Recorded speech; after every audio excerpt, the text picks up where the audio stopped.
Hi, Mike and Larry here. And we've been getting a lot of questions from our subscribers asking us, different opinions about things. And remember Dear Abby and Ann Landers? You remember that, Larry? I My sure do. my mom and dad used to read that all the time. Really, my mom read it and my dad peeked over her shoulder. So, I used to also look at it and I thought it was very interesting. And when we started getting these questions asked by our subscribers, I said, you know what? Why don't we do Ask Mike and Larry? So, why don't you read one of the questions and you and I can answer it? All right. So the first one we got says, Dear Mike and Larry, I have read many of your articles on menopause and enjoy them. Thank you. I've had a lot of time being cooped up at home because of COVID-19 and was thinking about writing a blog. Although I'm not a writer, I think I have a lot to say. How do I begin without looking stupid? Well, Larry, you need to take that one because you're the writer of the family here. And why don't you answer that first? You know, I don't think you'll ever look stupid. If you have something to say and you want to write it, you should write it. Obviously, everybody knows that the secret to writing is editing.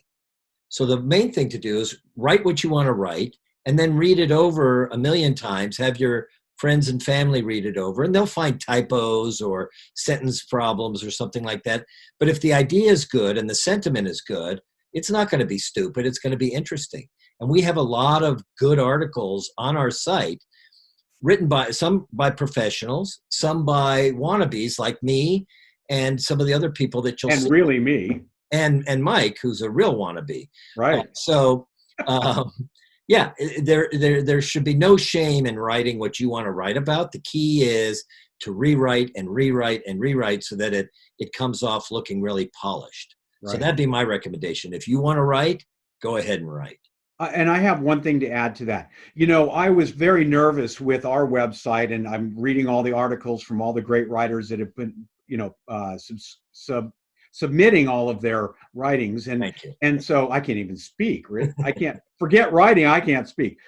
But I attempted to write one, and we all posted it right under the giving section, and I was a little embarrassed about it because it's not that great, but it was something that I wrote from the heart and something that I remembered as a child. So I gave it a shot. I posted it, and And it was good. I could do it. It, It it was was good. okay, but it was from the heart, and that's all that mattered to me. Is I got to tell a little story about my childhood. So I And took a shot. right. Anybody can take a shot. And what we do on the website is when people send stuff in, when our contracted writers send stuff in, is everybody knows we're going to be edited, and most of it has to do with punctuation and grammar and stuff like that, not the actual content.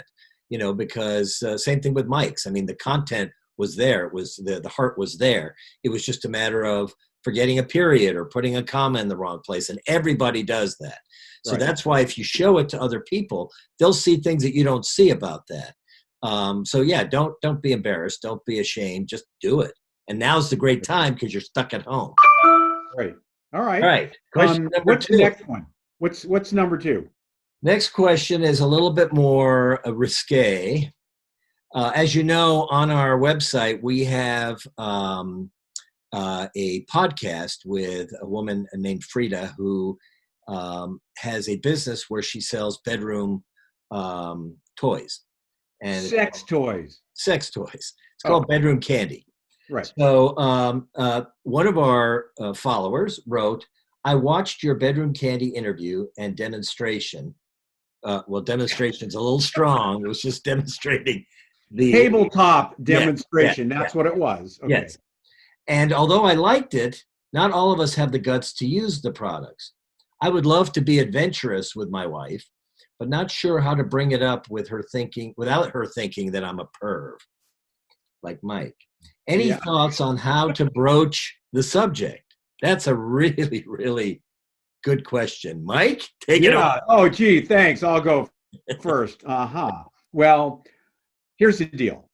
If you want your marriage to last a really long time, then you better communicate.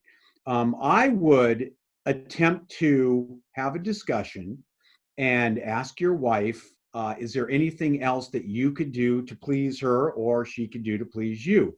Broach the subject, get it out in the open. And she may be very shy about it. She may not want to talk about it. So liquor's always good, a couple glasses of wine or something. And then just say, no, I just want to just bring this up. Just in case you were thinking about it and you were a little shy about asking me, why don't we try something a little bit different?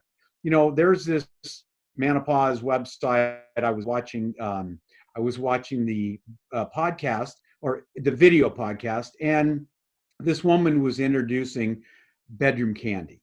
And so I thought maybe you and I could go on that website and pick something out to try and see if we like it. And if you don't like it, nothing ventured, nothing gained. But let's just try it.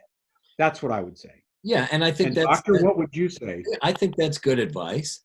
If you watch the video, and that would be another thing, is to have your wife watch it as well.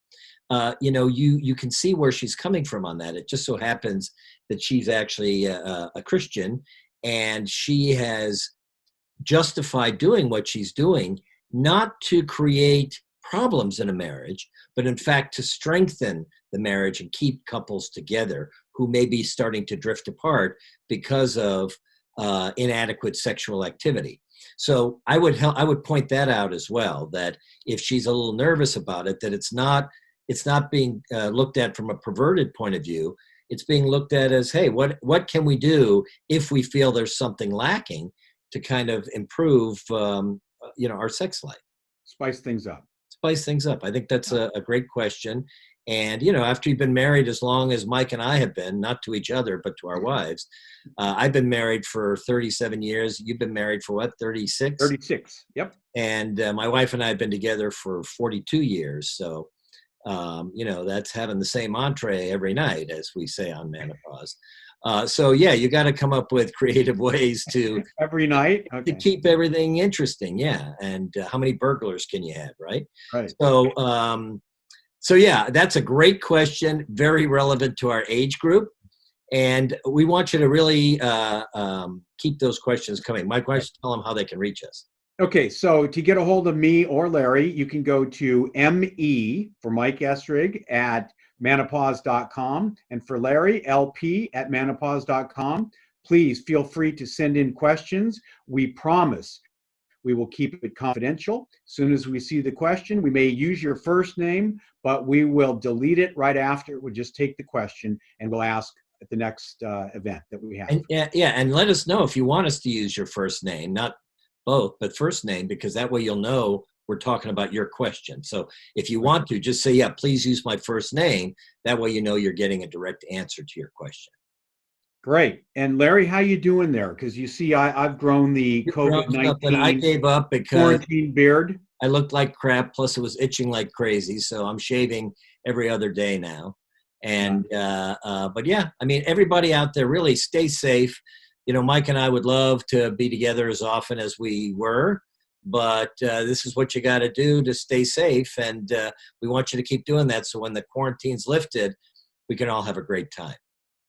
Stay tuned for our next Ask Mike and Larry, and you'll be able to see it on manopause.com. So thank you for joining us. We'll see you next time. See you then. Bye.